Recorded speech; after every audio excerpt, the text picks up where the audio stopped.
It really is insane how quick life can change. And I mean, I'm talking significant changes where one moment you think life is heading one way only for the opposite thing you were expecting to happen. Say, well, well, well. How the turntables... Which is exactly what seems to be the case with the situations between the Dodgers and Padres. So if you're part of the 59% of viewers not subscribed yet, go ahead and hit that button if you enjoy the videos, as I know it's easy to think in hindsight, but even in the moment, I think it's 1000% fair to look at that first round series between those two teams as a World Series decider. You could just feel it. The intensity throughout every game, the tensions at an all-time high.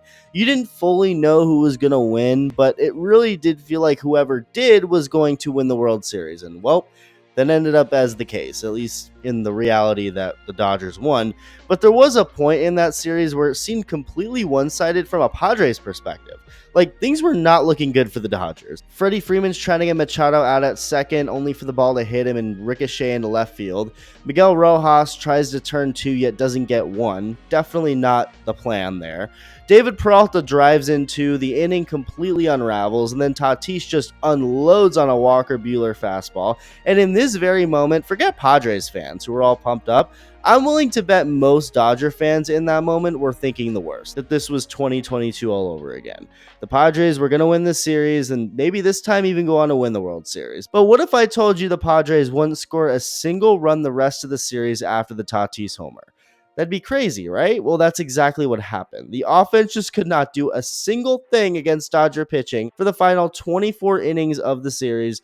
Their season ends, Dodgers move on, and of course win it all. In many ways, it really did feel like the Padres' year this year, starting in the second half when they became arguably the best team in baseball. I mean, record-wise, they had the best record in baseball in the second half, so they really were the best. They took care of the Braves like it was nothing, had the Dodgers on the ropes, and if you for a second believe the Dodgers weren't worried, think again. Dodgers players have since admitted the Padres were the toughest team they faced. Daniel Hudson said the Padres were better than them the whole year. Max Muncy was so nervous he had trouble eating during that series. Dave Roberts saw it as the World Series. And I mean, hey, these guys are human beings. Fear is okay to have. The whole point is facing those fears, as long as they don't show that fear in the moment, which they didn't, and that series took a complete 180 in the process. And because of these recent reports coming out about the Padres, you gotta wonder if the Dodgers broke them. Seriously, the Padres went from looking to end the Dodgers yet again and maybe win it all to never scoring again and potentially trading their best players. Something that completely caught me off guard. And I mean, maybe I'm dumb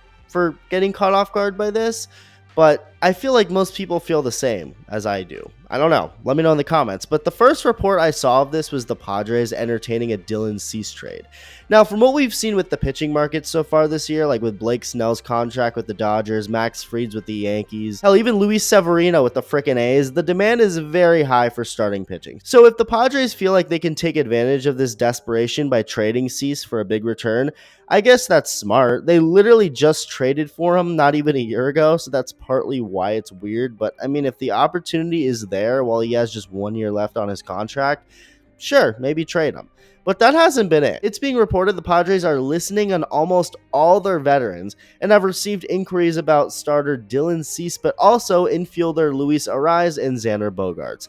And those all do make sense, at least in certain ways. Like I said with Cease, Arraez, another guy who they traded for this year, also has just 1 year left before becoming a free agent. So if they feel like they can get a nice package for him, why not, I guess? But with Xander Bogaerts, it's for a totally different reason. You could see the moment that contract was announced, it was going to be a disaster. I mean, 11 years for a 30-year-old shortstop is insane, and it's always been obvious the Padres only gave him $280 million over that many years so they can get someone on the market after Aaron Judge and Trey Turner rejected them. Team owner Peter Seidler was sadly sick and on his way out, and also another reason, I think, and most of us see as another reason for this insane amount of money being thrown around, giving Manny Machado 11 years and $350 more million at age 30. I mean, it was insane, and it's been clear, especially with the Xander Bogaerts contract, that it would eventually be a disaster. But that feeling of regret is happening even quicker than most of us thought. Xander still has 9 years and $225 million left on the books.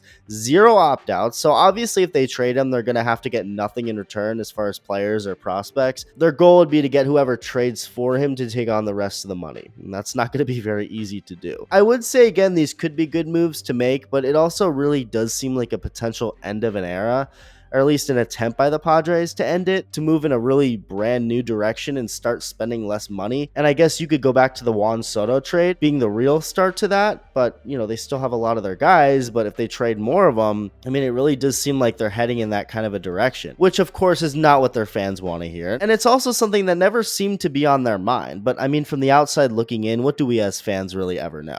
And according to these reports, it really does seem like anybody is on the table. I keep seeing stuff about a Fernando Tatis Jr. trade, and I'm not taking that at all seriously until proven I should otherwise. I feel like I've seen rumors of this every year, and because of this annual rumor, I saw something truly horrific. I was exposed to this disturbing fan edit of Tatis as a Yankee without his dreads. I'm sorry, but I saw it, so now you have to as well. But yeah, trading Tatis makes no sense.